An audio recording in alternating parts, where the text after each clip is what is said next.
আসসালামু আলাইকুম, কেমন আছেন সবাই আপনারা? আলহামদুলিল্লাহ আমি ভালো আছি। আমরা ময়মনসিংহ জেলা সম্পর্কে আলোচনা করছিলাম। আজকে আমরা ময়মনসিংহ জেলার প্রশাসনিক কাঠামো সম্পর্কে জানবো। গতকালকে আমরা সীমানা সম্পর্কে জেনেছি। আচ্ছা, ময়মনসিংহ জেলা, ময়মনসিংহ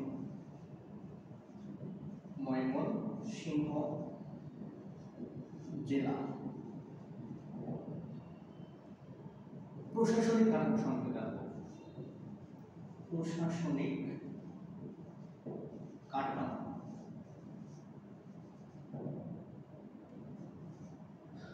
প্রশাসনিক কাঠামো সম্পর্কে জানবো যে এর সিটি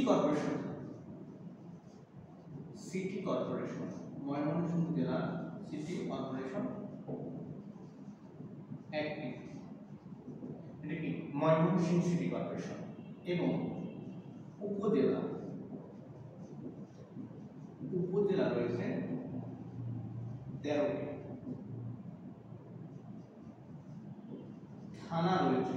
উপজেলাতে কি কি রয়েছে এটা বর্ণনা করতে অনেক সময় চলে যাবে, আমি যে বইটা লিখছি ওখানে বর্ণনা পাবেন। উপজেলা রয়েছে 13টি এবং থানা রয়েছে 14টি, থানা 14টি রয়েছে, ঠিক আছে। পৌরসভা রয়েছে 10টি, পৌরসভা রয়েছে 10টি।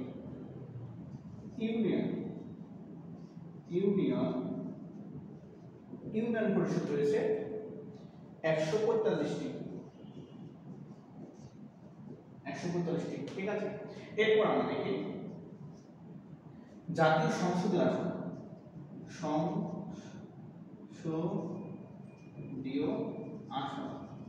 জাতীয় সংসদীয় আসন রয়েছে কয়টি? 11টি, ঠিক আছে। আরেকবার দেখার চেষ্টা করি আমরা যে ময়মনসিংহ জেলার প্রশাসনিক কাঠামো যেটা রয়েছে, এর সিটি কর্পোরেশন রয়েছে একটি, সেটা হচ্ছে কি ময়মনসিংহ সিটি কর্পোরেশন।